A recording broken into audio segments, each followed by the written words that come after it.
$5 داری 5 کر یارنسی 5 کر یارنسی تو کوریال و دوریال خودتو خزدتن 5 تا هم کر یارنسی اما جمو 6 تا هم رفت مو بالمعنى 5 تامون رفت 6 تامون 5 رفت تا هم رفت بالمعنى حالا حضرت عبادی حق او بیا تاریخ آبی سیمون ادینام دوریال گرمای خوزستان و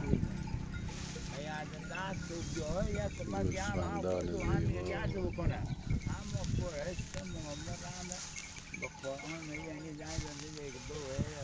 خب آقای اسدی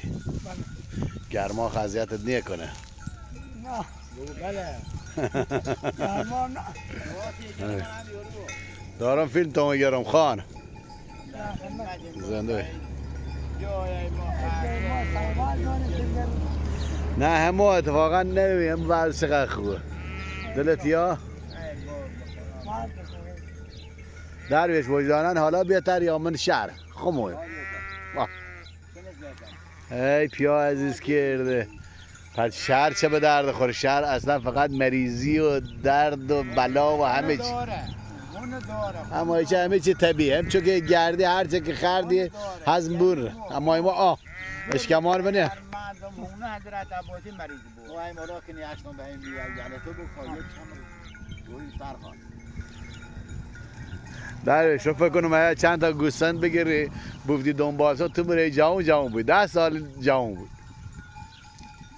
الان اگر صاحب داشته بود جا داشته بخواه اما الان نه ایمان میگه زل بکشی میور او اشایر غیور آستریکی گویل آستریکی زنده باش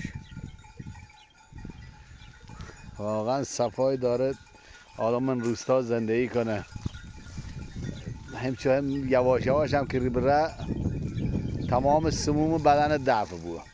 ایما هی سما جمع بون سر یک چربی خون چربی نمچه فشار بالا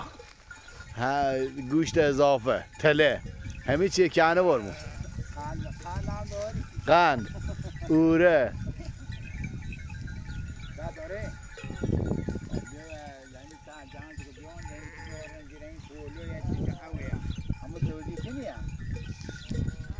باقی هستنیه